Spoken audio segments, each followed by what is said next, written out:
Antonio Sancho el Sabio, al ciclo de conferencias Arabari Burús que organizamos junto con Ondare Irekia y que suele presentar Isabel Mellén, que es la que pues está encargada un poco de organizarlo y de seleccionar las conferencias. Bueno, por razones personales ella no puede estar hoy y voy a hacer yo la presentación de Koldo Ulibarri. Os voy a leer un poco un pequeño currículum de presentación y luego te daré paso para la conferencia de hoy, ¿no?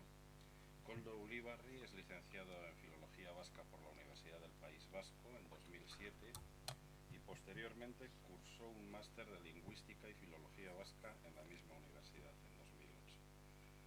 Realizó sus estudios de doctorado con la ayuda de una beca predoctoral del gobierno vasco y en 2015 defendió la tesis Seminario de Doctrina, Lenguajes Perdidos y Dialectología Histórica. Desde 2016 es profesor investigador del Departamento de Lingüística y Estudios Vascos de la Facultad de Letras de la UPV y miembro del grupo de investigación Monumenta Linguae Vascon.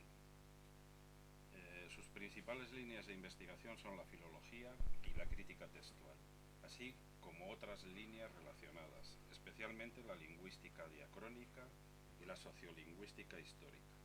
Fruto de sus trabajos son las ediciones de textos antiguos en revistas especializadas, la edición de la doctrina Viva Jesús del siglo XVII y sus intentos de datación y colocación, la edición y estudio de la poesía publicada en Sevilla en 1619, así como las ediciones de pequeñas obras del Euskaltzale José Pablo Ulibarri de Abando del siglo XIX y de la Carta de Gallarre de Roncal, entre otros.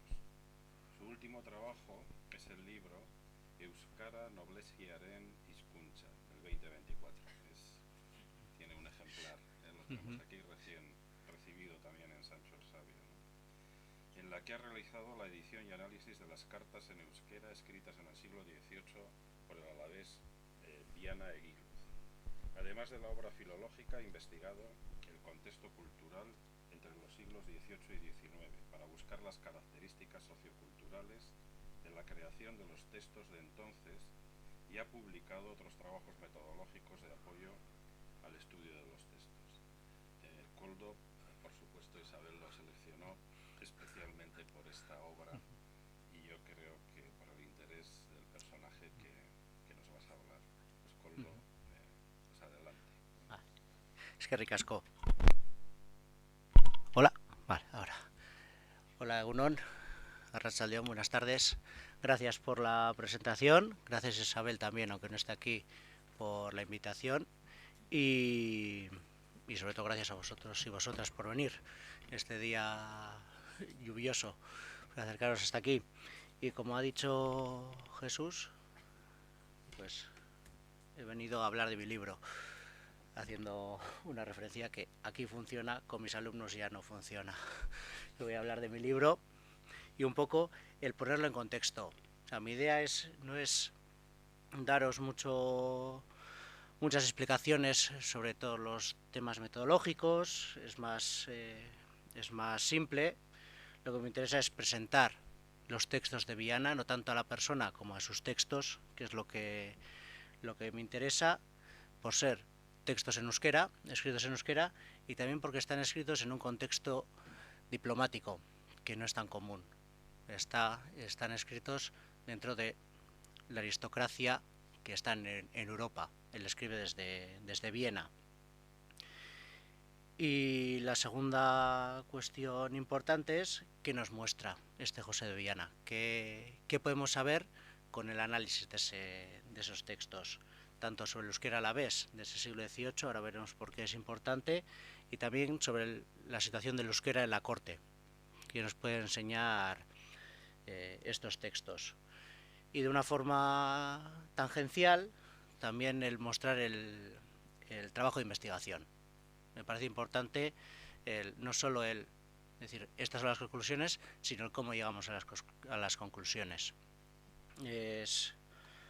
Me Me parece que en esta época en la que, sobre todo sobre el euskera, todo el mundo dice de todo, pues muchas veces hay que saber por qué se dicen esas cosas. Y es un poco lo que quiero enseñar en esta charla. Entonces, lo primero es los documentos en sí. Este va a ser un poco el esquema que voy a seguir. ¿Qué es dónde aparecen esas cartas? Y un poco sobre el autor. Voy a hacer 4 preguntas importantes. Primero, ¿quién es el autor y por qué es importante este testimonio? El segundo, ¿por qué usa el euskera? Ya veremos que es una persona importante, está en Viena y hay un momento en el que decide escribir en euskera. Y en un momento decide dejar de escribir.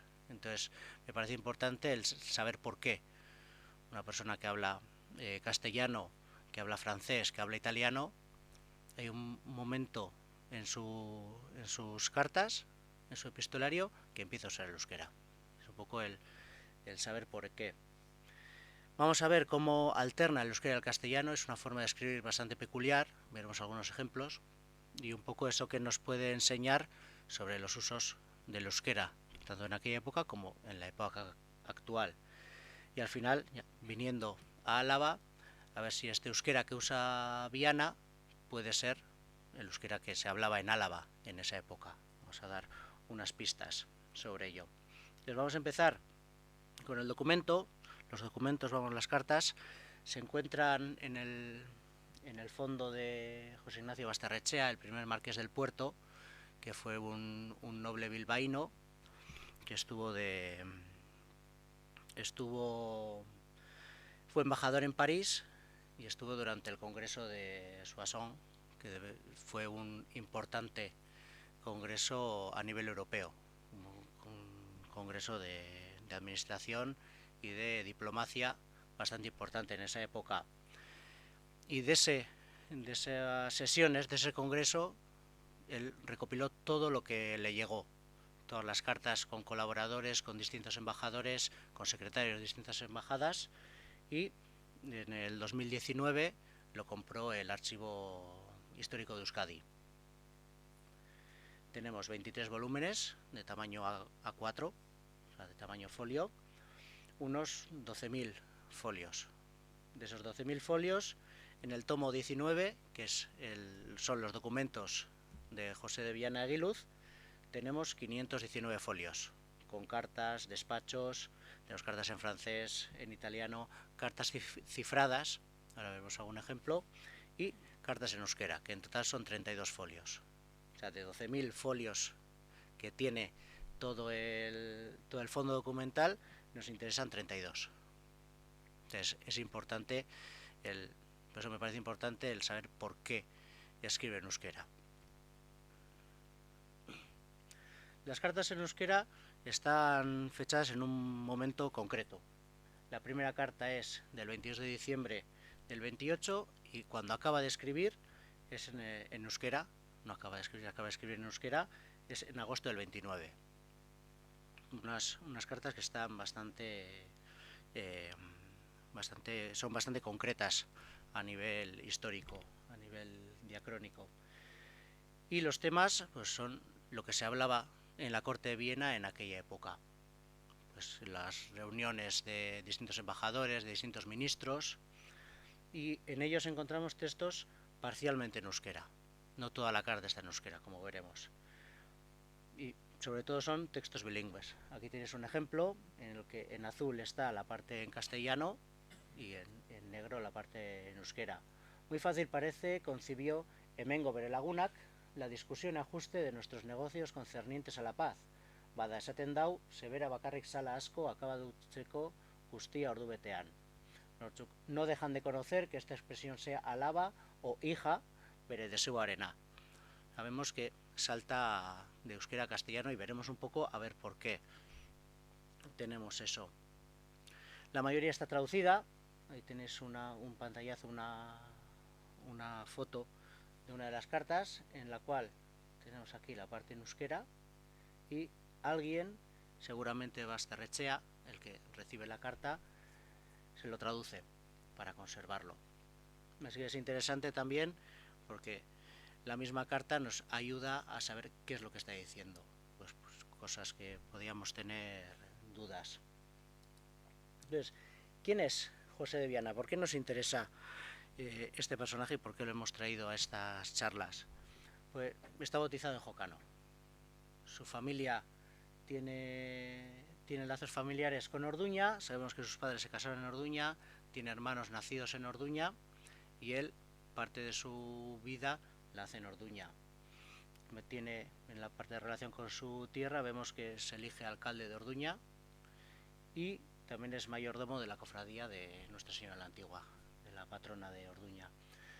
Pero sobre todo nos interesa su carrera diplomática de Orduña, de Jocano. Marcha a Europa como secretario. Le tenemos de secretario en París, en Viena. Estando en Viena es encargado de negocios, que en ese puesto es donde escribe en euskera. Nos aparece como procurador en la corte de Roma, mandan a Roma, y a partir de 1750 le dan un puesto en Madrid, en la Hacienda de Madrid. No es un aristócrata que se queda en su zona, sino que viaja por Europa.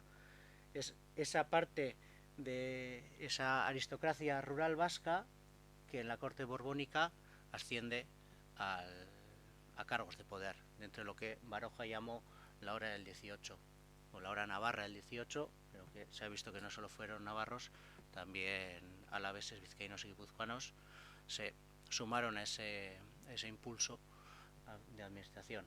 Y ello le dio varios títulos: el de caballero en la Orden de Santiago, que por cierto para conseguir ese caballero tienen que hacen unas entrevistas a gente que lo conoce para saber que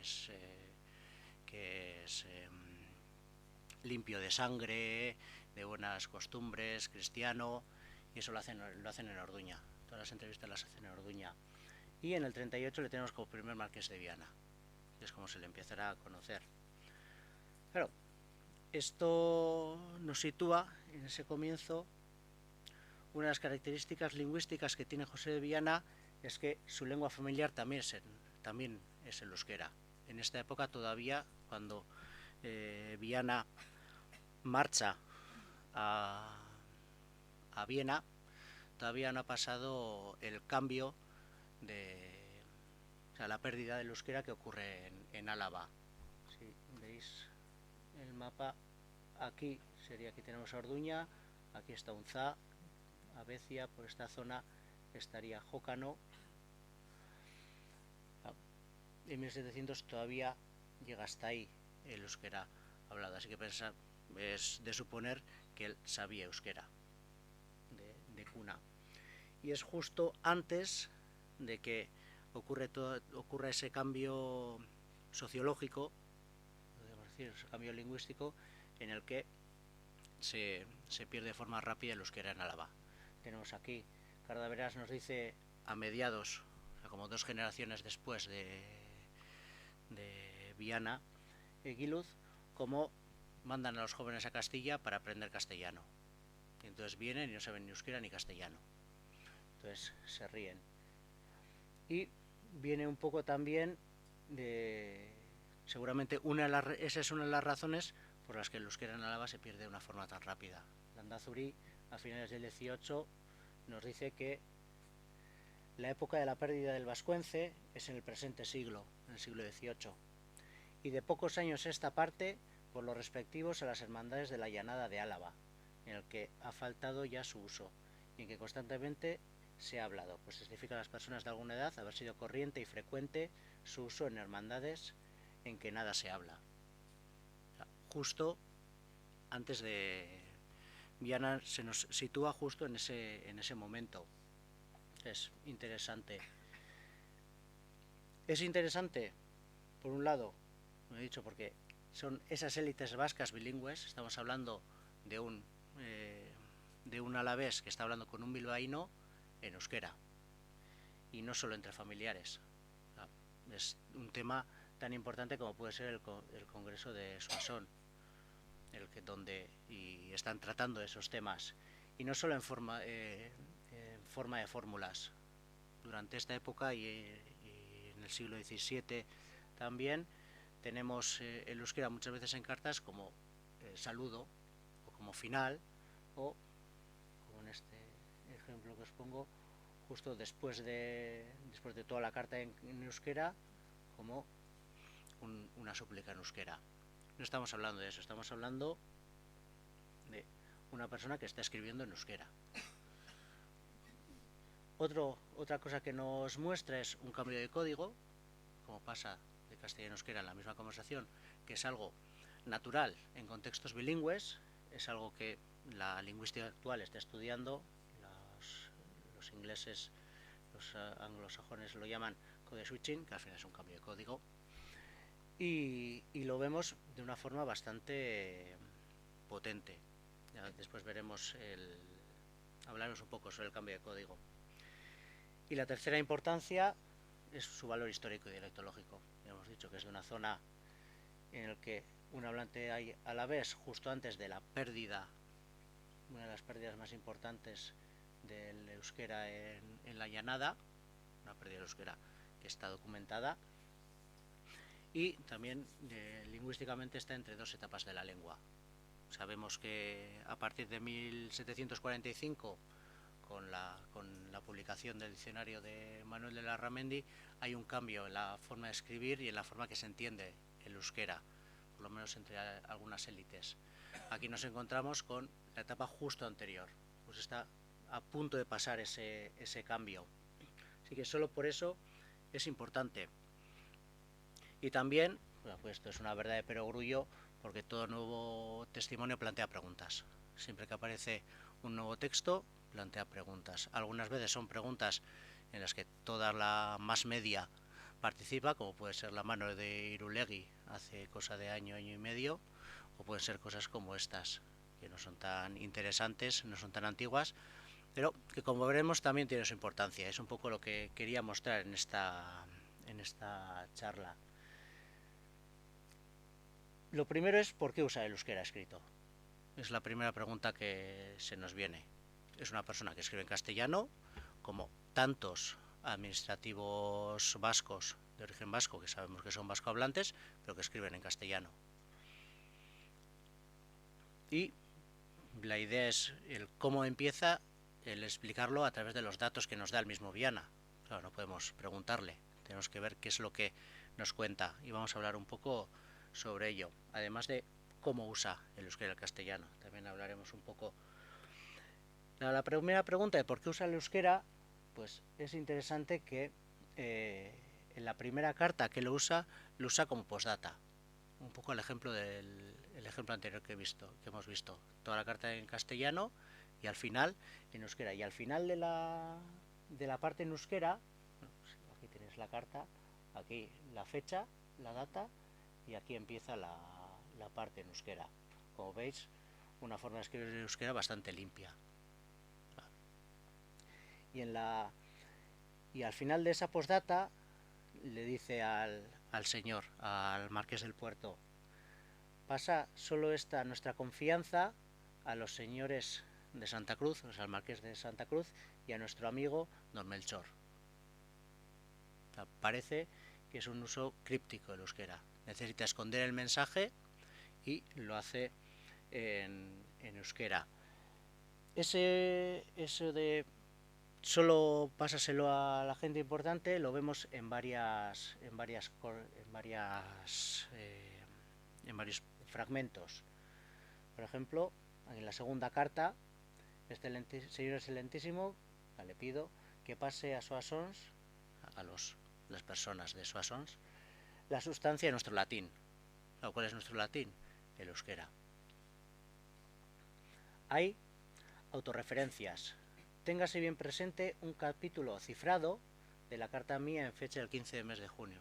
Claro, el capítulo cifrado, ¿cuál es? Un capítulo en euskera que tiene. Y en una carta, en la 13ª, nos dice por qué usa ese euskera. Aquí está en euskera y pongo la traducción.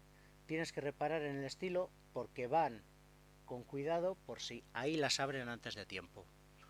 sea, el mismo Viana nos dice por qué lo está usando. Otros datos que también muestran lo de ocultarlo es que habla sobre las referencias en euskera como cantos, versos vizcaínos, coplas, pero en realidad se está refiriendo a los textos en euskera. Es una forma de esconder, pero esto no es nada importante, estos son unas coplas en nuestra lengua. Pero cuando habla en euskera también habla en código. Nos habla de unos pájaros grandes, estos pájaros, que gracias a la traducción de Basterrechea sabemos que se refieren a ministros. Hablan de los ministros, que son estos pájaros. Y en otra parte, en dos menciones, hablan de nuestro jefe, o sea, el rey. Están pensando que de verdad se va a volver a su jaula. Hablan de jaula, quitando el gobierno y qué va a ser qué va a ser de nuestro flamenco, de una persona de ahí, si el rey se retira a su jaula. ¿Cuál es la jaula? La granja de San Ildefonso. Está hablando, nuestro rey es Felipe V, el rey que no sé, no todo el mundo lo tiene que saber, pero delegó 2 veces su cargo a sus hijos y se lo daba al hijo y se retiraba a San Ildefonso. Al primero Luis I creo que murió, entonces tuvo que volver y después al siguiente. Entonces, claro, el volver a la jaula es el que se retirará e irá a San Ildefonso. Ya sabemos que está escondiéndolo. Entonces, ¿por qué no usa eso hasta el final? Pues porque aprende otra cifra. A partir hemos dicho que el 31 de agosto deja de escribir, es su última carta en euskera, y el 28 de septiembre de ese mismo año ya empieza a escribir en números. Por cierto, aquí también está traducido por encima. Y ya no vuelve a aparecer el euskera en todas las cartas. Ya todo lo oculto es en este sistema cifrado. Claro, ¿qué es lo que nos interesa de esta parte? ¿Por qué me parece interesante? Porque escribe en euskera de una forma puntual. Necesita, entonces escribe en euskera y cuando ya no le hace falta, lo abandona. Pero claro, la conclusión a la que llego es que había un uso oral del euskera. A nadie se le ocurre empezar a hablar en euskera con otra persona simplemente porque lo necesito. Detrás parece ser, no es la conclusión a la que llego, que necesitó, que tenía un uso oral de esa lengua y en el momento que necesita escribir en escondido, en cifrado, tiró de eso que usaba de forma oral. Claro, el uso críptico del euskera no es solo una cosa de Viana. Tenemos otra referencia. Peñaflorida manda a uno de los hermanos Eluyar a hacer una misión de espía, y en una de las cartas le dice: pues si te interceptan las cartas entre un contexto indiferente en lengua alemana, sembrará con disimulo dicciones vascongadas que juntándolas expresen lo que quiere comunicar. O sea, nos está transmitiendo casi 40-50 años después lo mismo que está haciendo Viana. O sea, parece ser que era una práctica común. ¿Cuál es el problema? Que esos textos escritos no nos han llegado o no se han descubierto todavía. Y todavía tenemos labor de archivo, que, como no, fundaciones o cosas como la Fundación Sancho el Sabio, pues es una labor que están haciendo, el conservar esos archivos y de vez en cuando aparecer cosas así interesantes. Sí, es de agradecer esto. No, también nos ha hablado de esa alternancia. Aquí nos dice que en contexto indiferente sembrará dicciones vascongadas. Aquí nos está hablando de un cambio de código. Un cambio de código que es natural en contextos bilingües, sobre todo en orales. Claro, tenemos, no, es algo que cualquier bilingüe hace. Tenemos unos cambios, no, ahí os pongo algunos autores que son los que he manejado yo. Tenemos unos cambios que suelen ser interoracionales. Nosotros empezamos con una frase en una lengua y luego pasamos a otra. Hacemos cada frase en una lengua. Tenemos otro cambio que son, algunos llaman etiquetas, otros hablan de cambio formulístico, que es algo sencillo de entender. Si yo empiezo a hablar y, pues si en el siglo XVIII pasaba esto, en in illo tempore pasaba no sé qué, en ese in illo tempore, claro, estoy metiendo otra lengua. No es una lengua que yo hable, pero tenemos esa etiqueta, y a día de hoy pues con los anglicismos y expresiones en inglés nos pasa mucho. Gente que no habla la lengua, pero esas fórmulas, esas etiquetas las utiliza. Y el último cambio, que es el que nos interesa, es un cambio dentro de la misma frase. Que esto es lo que nos muestra Viana. Y los estudios nos dicen que para hacer esos cambios de una forma activa y positiva es necesario tener conocimiento de las dos lenguas. O sea, no tenemos que entender ese cambio de código como una falta de conocimiento de la lengua, sino que es un conocimiento bueno de ambas lenguas. Y bueno, pues aquí tenemos algunos ejemplos. Hemen dijoaz con guztia religiosidad, badiru, parece, según he podido, penetradu por conducto indirecto, se ponen el guztia de las causas en estado chit dudoso. Son unos cambios bastante potentes. Cosas, por ejemplo, del A a C son cambios que en un contexto bilingüe ocurren. O sea, puede ocurrir. Hay otras cosas que no tanto. Eta bai por fortuna conseguitzen badet, este bai es sí, pero o sea, en euskera es el sí afirmativo, pero en este contexto es un sí condicional. Y si por fortuna conseguitzen badet, que este badet sería el condicional del euskera. O eterdiac, de ser día que es medio, pero de mitad. Y sin embargo aquí lo que está hablando es los medios de que nos podemos valer para no sé qué.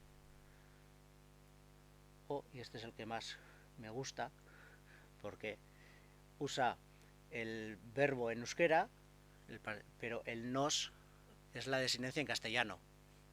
O sea, que pronto pueda hacernos ver la experiencia. O sea, esto es algo que todos los que han estudiado el cambio de código no es natural, o sea, no es normal. Entonces, lo que parece ser es que, además de una alternancia natural, basándose en esa alternancia natural que hacen todos los hablantes bilingües y que no está relacionada con desconocimiento, vuelvo a repetir, hay una alternancia antinatural que seguramente es relacionada con ese uso críptico. O sea, muchas veces más parece que está escribiendo en castellano, la frase la piensa en castellano y después pues cambia esta palabra, esta no, esta sí. Es un poco que puede ser o relacionado con ese uso críptico o por una falta de costumbre del uso escrito. Muchas veces, y eso está documentado, mucha gente que habla en castellano y en euskera, que escribe en castellano y en euskera, escribe una carta en castellano diciendo no tengo tiempo para escribir en euskera. Al final la costumbre de en qué lengua escribimos también afecta a la hora de qué lengua usamos. Quizá por eso también vemos esa alternancia antinatural. Esas serían las conclusiones de ese segundo apartado. Y ya la última pregunta que me gustaría responder o intentar responder es si Viana usa euskera alavés. La primera argumentación sería sencillo.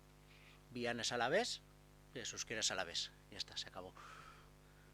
Pero claro, ahí nos viene el problema, que es el euskera alavés. Ahí, bueno, esto no son ideas mías, están cogidas de Blanca Urgel, Pero es interesante a la hora de valorar siempre que aparece un nuevo texto. Por eso me gustaría un par de datos sobre eso. Claro, ella no lo llama así, a mí me gusta el término, la paradoja del término no extralingüístico. O sea, si yo uso como vara de medir que Viana era alavés, claro, eso lo puedo llevar hasta el absurdo. Viana usa el euskera de Jócano, que no se parece en nada al euskera de Vitoria, o se parece. No, el término nos lleva a dudas. No, no es que lo que nos interesa es definir qué es ese euskera alavés. Por ejemplo, yo ahora estoy hablando en castellano, pero ¿qué estoy hablando? En castellano del País Vasco, en castellano de Álava, en castellano de Vizcaya, en castellano de Orduña, que soy de Orduña, en castellano de la Gran Vía de Orduña. Al final, si lo llevamos a lo más cerca, el hecho de usar un término extralingüístico nos permite eso. Claro, ahí el problema es y cómo diferenciamos el castellano de la Gran Vía de Orduña con el euskera de la calle del medio. Eso es lo que nos interesa, eso es lo que tenemos que buscar. Esas características lingüísticas es lo que tenemos que buscar. Y claro, si buscamos características lingüísticas, el euskera alavés, pues depende de la época. Hay veces que el euskera alavés es un dialecto que también se habla en Álava. El problema de las fronteras políticas es que no son fronteras naturales. Claro, el euskera que se habla en Llodio, ahora pondré un mapa, el euskera que se habla en Llodio es muy distinto del euskera que se habla en Orozco, que es Vizcaya. O el euskera que se habla en Treviño, o que se hablaba en su día en Treviño, es euskera alavés o es euskera burgalés. Claro, ahí viene el problema. O también puede pasar, y si en Álava se hablaba más de un euskera, si hay más dialectos, claro, eso es lo que tenemos que buscar cuando hablamos de euskera alavés. Depende un poco de la época. Lo que sí se sabe, y Larramendi lo describe ya en el siglo XVIII, es que el de Álava participa en todos los dialectos más o menos sincopados y variados. O sea, una de las características que tiene el euskera alavés es que tiene influencias de distintas zonas. O más que de distintas zonas, igual es más práctico, más correcto decir, tiene características distintas según la zona. Entonces, ¿qué hacemos contra esta paradoja? Pues lo primero que tenemos que hacer es definir el euskera de Viana. ¿Qué euskera usa nuestro autor? ¿Qué características lingüísticas tiene? Y después comparar eso con lo que sabemos del euskera de Álava, tanto en el corpus, o sea, los textos que tenemos de lo que llamamos euskera alavés, y en el análisis mismo también lo tenemos que definir para eso. Respecto al corpus, este es un texto, un resumen de lo que sabemos de textos de Álava. Aquí tenéis marcado la zona de nacimiento de influencia de José de Viana, del Marqués de Viana, y los textos que tenemos en las distintas variantes que conocemos del euskera de Álava. Porque sabemos que hay distintas variantes, porque los textos de esta zona tienen características distintas respecto a esta. Tienen características distintas respecto a esta. Algo lógico. Y un problema que tiene el euskera en Álava es que tenemos bastantes que no sabemos de dónde son. Sabemos que son, o por el análisis sabemos que tienen que ser alaveses, pero no sabemos exactamente de dónde son. Por cierto, Doctrinas Koser-Moiteguía es el texto de mi tesis, y una parte de esos sermones están conservados aquí en Sancho el Sabio. Según el análisis, sería de esta zona. Orozco, Llodio, de esa zona. Podría ser el euskera que representa este. Así que, poco más o menos, esta zona la tenemos bien controlada. Sabemos bien cómo era ese euskera. Claro, si eso metemos a Viana en estas características, y os pongo una, no os voy a hablar de todas, lo que más me interesa es que muchas de ellas coinciden, son características que podían ser, que están documentadas en el euskera de Álava, pero tenemos algunas que no. Tenemos algunas muy importantes. Por ejemplo, las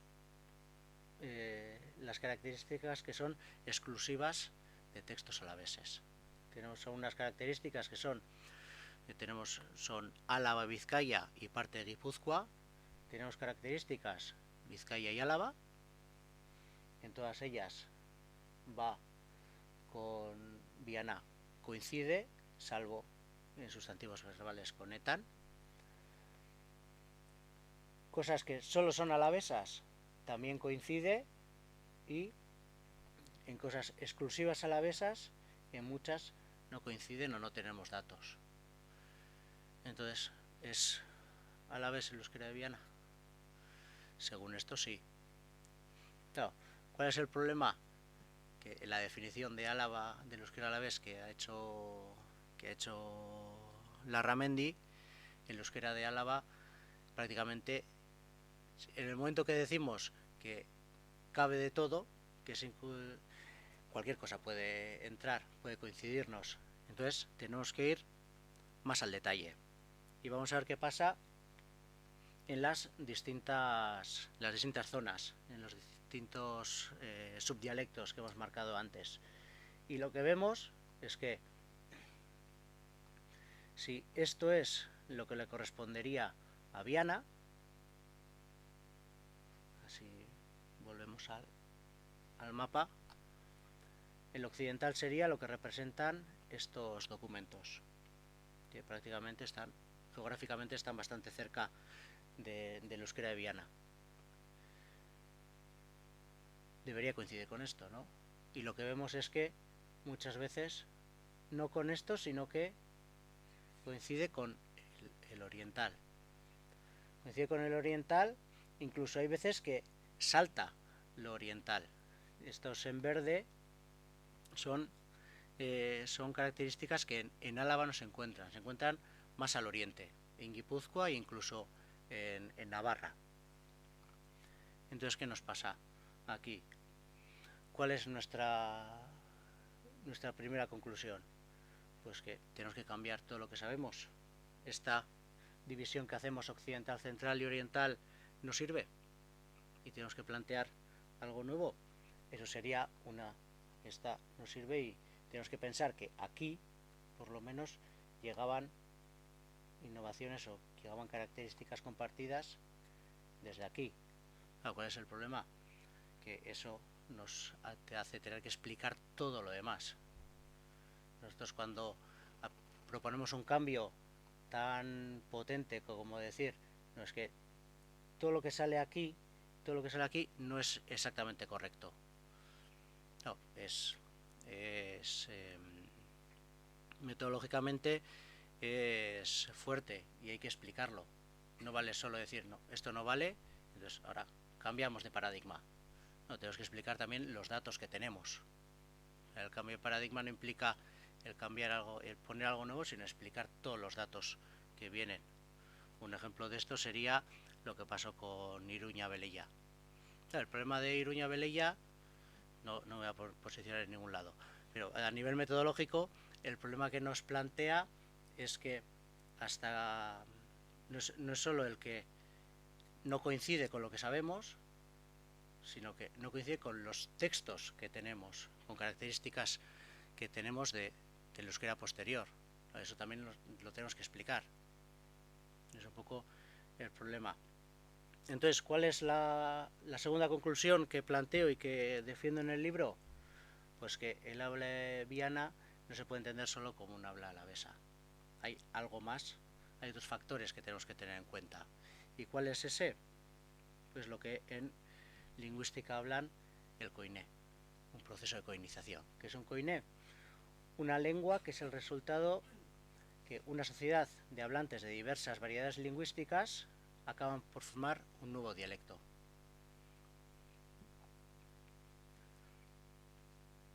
ese proceso de coinización, bueno, en Europa se ha estudiado bastante, sobre todo el inglés de Australia, el inglés de Nueva Zelanda, son ingleses de coinización. Y entonces ahí nos hablan de que el origen es una acomodación. Todos los hablantes intentan acomodarse a la lengua de su interlocutor. Entonces, en una zona en la que hay hablantes de muchas zonas, en un sitio como puede ser una corte en el que hay hablantes de muchas zonas, tenemos un primer momento de mezcla en el que todas las variedades aportan lo suyo al koiné. Pero después, en una siguiente fase, hay una nivelación. Se cogen unas características. Estas características van a ser las de la nueva lengua. Y después también puede ocurrir una simplificación. Pues distintas características que hay, desaparecen unas y se queda solo una. Claro, esa mezcla nos la muestra Viana. Hay un par de momentos en el que habla Eraman Sebanekin, la variedad que se usa sobre todo en Guipúzcoa, Navarra, esa zona, o Eroan Sebanekin, la versión que se usaría en Álava y Vizcaya, o Isiltzen edo Isildutzen. Él muestra que en su mente hay distintas variedades y que se pueden cambiar, por así decirlo. Entonces, la conización nos dice que la nivelación es heterogénea. No hay un recorrido exacto en el que todas las lenguas, todos los koinés hacen el mismo proceso. Esa nivelación, ese escoger unas características, puede ser por cantidad de hablantes. Los hablantes que más peso tengan en esa nueva sociedad son los que van a ganar en esa nivelación. Puede ser cuestión de prestigio, pues igual lo hablan poca gente, pero es una forma marcada. O también puede ser por el tipo de rasgo lingüístico, porque es más sencillo de aprender, es más natural o por lo que sea. Entonces, en mi opinión, y esto es lo que intento defender en el libro, la koiné de Viana, ese proceso de koinización de Viana, nos está hablando de qué hablantes aportan más, qué regiones aportan más hablantes en ese momento de crearse esa lengua. Claro, si vemos en la zona de Álava, la mayoría de hablantes que van a la corte, esto está sacado de un libro de Yolanda Aramburuzabala, que habla de las personas que han conseguido las órdenes de Santiago, las órdenes de Calatrava, la gente que ha trabajado en la corte o que ha tenido ha tenido algo que ver con la corte. Puede ser muy variante, muy variable. Pero en Álava, quitando Vitoria, una zona muy marcada es Ayala, que al final coincide con la zona de Vizcaya. Podríamos hablar de una sola región que mandaba administrativos a la corte, por así decirlo. Claro, es una zona en la que el castellano no existe, o ya en el 18 hemos visto que estaba perdiéndose. Junto a eso tenemos a muchos guipuzcoanos que podemos pensar que tendrían un uso de la lengua más vivo que los de esta zona, o más natural, o podemos poner la etiqueta que queramos. Es que podemos plantear, y eso es lo que planteo, que en ese proceso de coinización que está creándose, que está fraguándose en esa corte, los guipuzcoanos tenían mucho peso y que por eso el koiné o las características que nos está marcando Viana van en esa línea. Con esto se explicarían lo que en esta tabla nos aparece en verde. Sería como lo que les daban esos hablantes guipuzcoanos. No, la conclusión sería que el euskera de Viana nos muestra cómo sería el koiné, en la corte. Nos muestra el euskera que se hablaba en la zona de Jócano, Orduña, Urkabustaiz, pero sí ese koiné con una variedad nativa del hablante, en este caso de Viana, pero con rasgos centrales. ¿Cuál es el problema de esta teoría? Que es una hipótesis basada en un único hablante.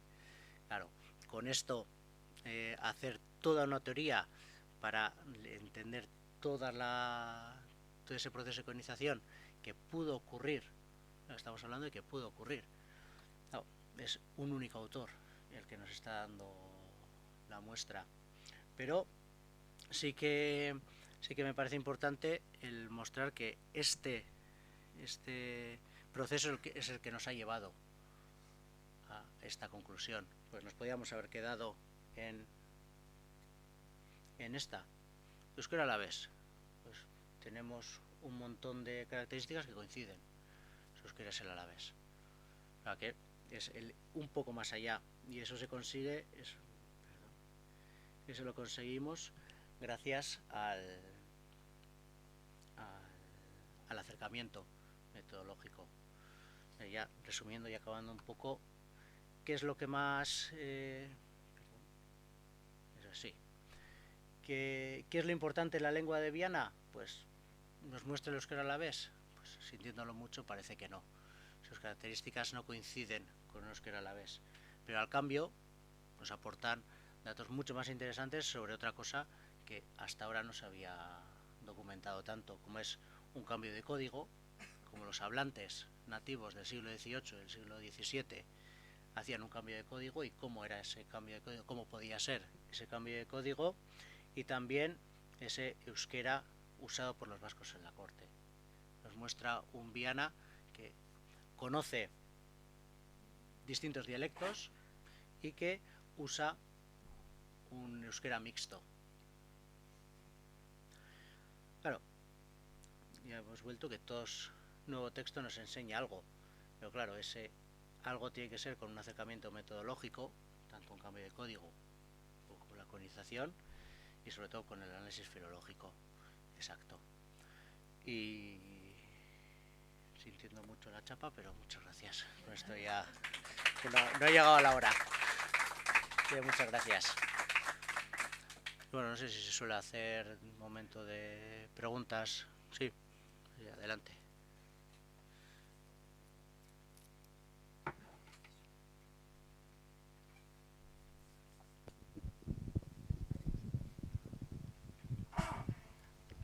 Bai. Sí, vale. Es que recasco. Me imagino que cuando un idioma no es escrito en una época y tienen que inventar una manera de escribirlo, pues me imagino que cuando empiezan a escribir en castellano, en catalán, en francés, parten del latín. Entonces, me imagino que con el euskera, que ya es totalmente distinto, cuando lo empiezan a escribir en esas pequeñas acotaciones, prácticamente cada uno escribe de una manera, ¿no? O sea, igual se basa en lo que habla en su pueblo, o en algo que ha oído de otros sitios, ¿no? Claro, ya Axular ya escribió un libro entero, y qué libro, pero no sé si tendrían ellos la sensación de que cada uno inventa una manera de escribir, la que no va a ser muy fiel a lo que se habla en su pueblo o a una mezcla tan siquiera. Sí y no.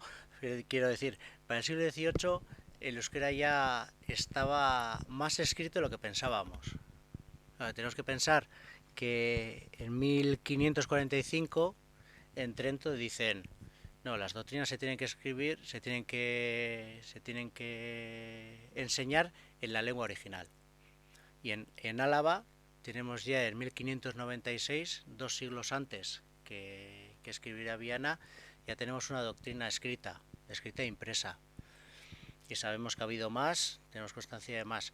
Así que ese euskera hablado para el 18 ya estaba bastante marcado. que ya se está bastante marcado con muchas comillas, ¿eh? Pero ya había como un proceso de escritura.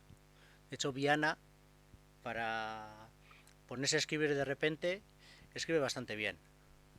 O sea, escribe, o sea, eh, tiene cogido el truco a la lengua.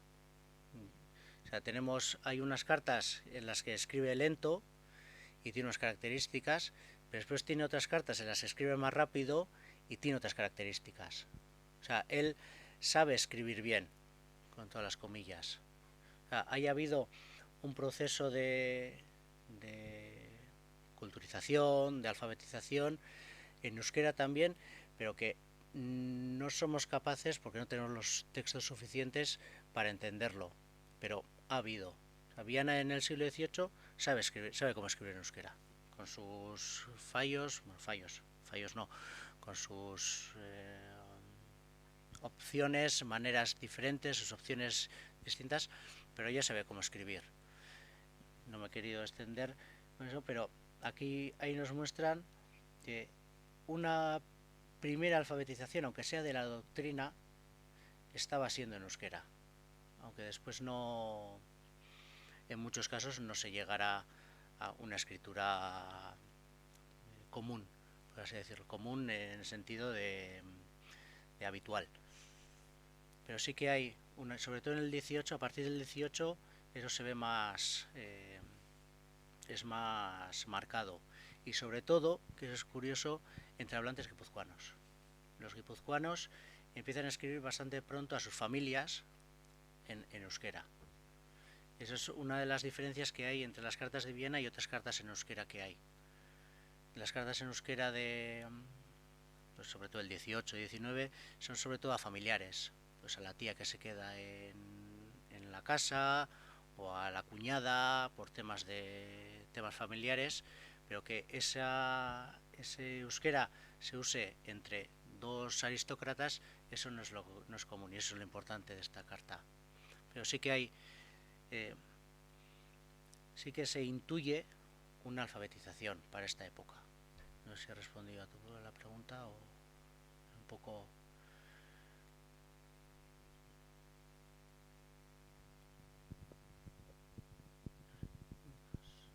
Preguntas, cuestiones.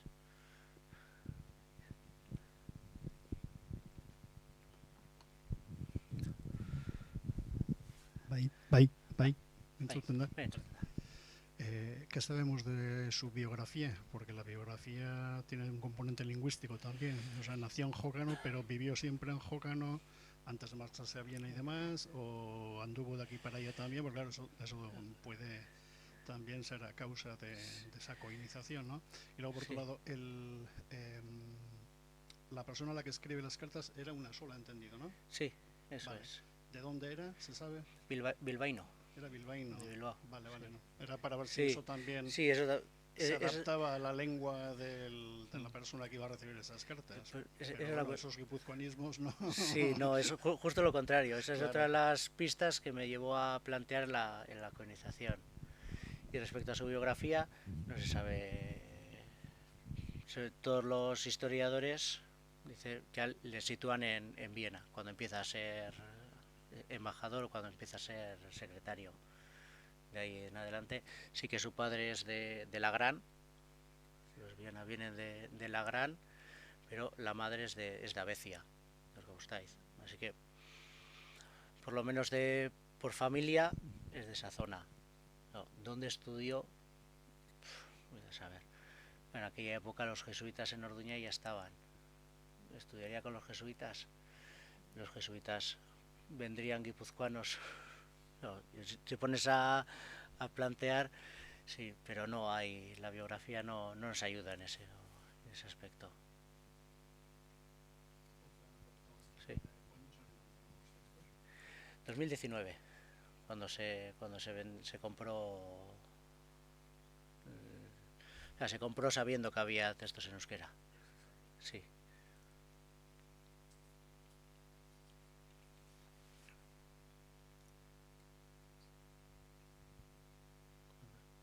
¿Alguna otra pregunta?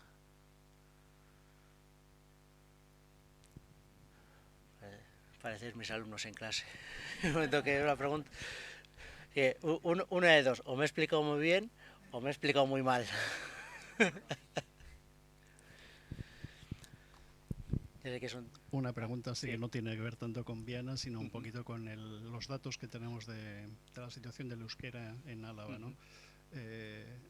Siempre me ha llamado un poquito la atención la relativa cantidad importante de datos que hay, por ejemplo, en Navarra, sobre el euskera en Navarra. Todo el tema de las peleas entre los clérigos para que fueran euskaldunes o no lo fueran y demás historias, ¿no?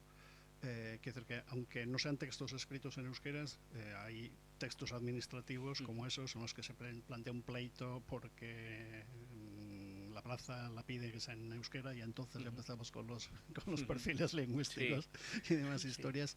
En Álava no hay nada parecido, muy poquito, no sé, ¿sabes tú un poquito algo más sobre ello? Algunas cosas sí que hay, pero tampoco demasiadas. Claro, ¿cuál es el problema de Álava en comparación con Navarra? Que en Navarra todo el archivo del reino está en Pamplona. Claro, aquí el archivo del reino está en Valladolid, todo el archivo diocesano está en Calahorra. Hasta 1860 no hay diócesis en Álava, en Vitoria. Entonces todos esos pleitos seguramente estén en Calahorra. Y que yo sepa no hay nadie que se haya metido ahí a investigar. Pero puede haber, claro. Todos esos problemas lingüísticos, sí que hay algo en la zona de en Luyando, sí que en 1770 o así, en la zona de Murguía, algún pueblo por ahí también hay alguna dato, pero muchas cosas están todavía sin investigar. No hay historiadores que se dediquen a eso. Como dijo Koldo Michelena, los historiadores se centran en las personas, pero no en las lenguas que hablaban. Entonces todas esas cosas se quedan aparte.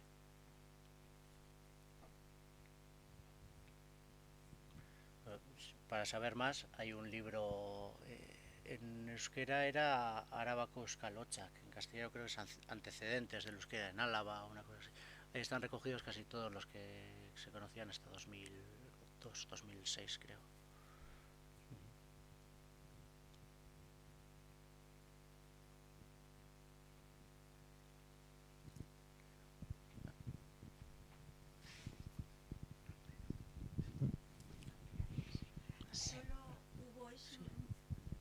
Solo hubo ese motivo de que se fuesen de Álava a estudiar a Castilla, el hecho de que se perdiera, como, no sé, a mí me ha parecido siempre como un poco rápido en el siglo XVIII, perderse en Álava. Sí, no es solo esa es una de las razones, pero no es la única. Otra de las razones que también, y además el mismo Landázuri lo dice, es que empezaron a llegar curas que no sabían euskera, entonces toda la enseñanza de la doctrina cristiana se hacía en castellano, así que como que había más hablantes, o sea, había más contacto con el castellano, así decirlo, y después también en el siglo XVIII empiezan la educación universal, por así decirlo. Claro, una educación universal que viene de Castilla y que tiene que ser en castellano. El mismo Cardaveras habla que en Álava, además habla el ejemplo es de Álava, el famoso anillo, el castigo del anillo, se empezó a incrementar en ese siglo XVIII. El que es como fue ese 18 hubo como un gran cambio social y que todos esos cambios llevaron a que el euskera se perdiera. O sea, no es solo un único hecho. Vale, nada.